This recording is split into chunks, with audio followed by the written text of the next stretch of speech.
Hi kids. Yes, the HVAC light is out again. Yes, we're gonna cover it again. Yes, we've covered it before. But I've kind of made a deal with myself, which is before this thing turns 300,000 miles, I'm gonna get that check engine light to go out, and I'm gonna have all these dash lights working. So to replace this light bulb, what we do is we pull this bezel off, which I'll start by unhooking my little microphone. That's part of my Bluetooth phone answering system. And I will take this out, which is just sitting in here. It's not even held in very well.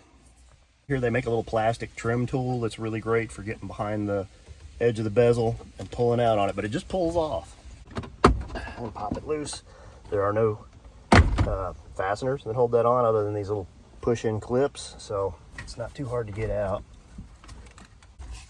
On the bottom side of this, there's a little tab. You got to reach under there and push that in, and then it'll pop right out. So that's the little tab. You got to push that little tab in, and it all pops loose. All right, this is the hazard switch, just to try and make things easier to understand. That's the part number. It has to have this long base that reaches all the way through that switch into the front. If it doesn't have that, it's not gonna work.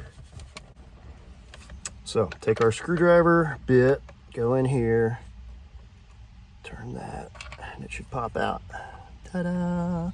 And there is our 300,000 mile burnt out light bulb.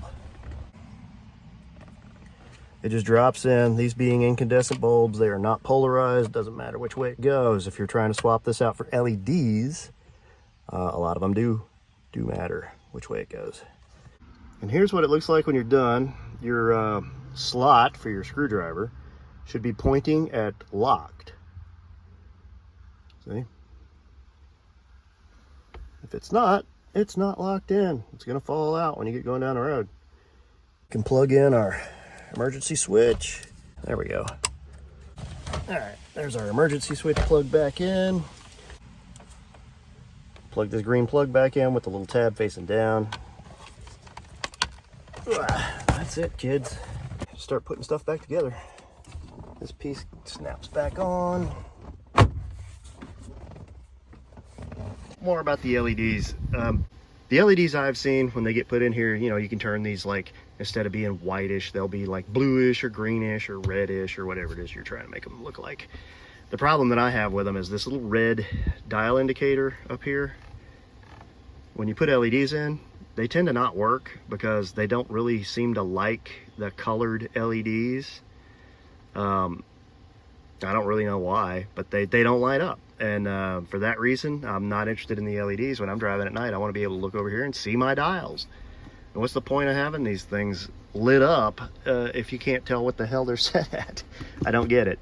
So again, that's an example of where I'm going to go with form following function.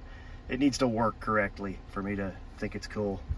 Otherwise, I just think it's cheesy. I mean, if you want to do it, fine, more power to you. I'm not going to judge you, but it's not going on my car.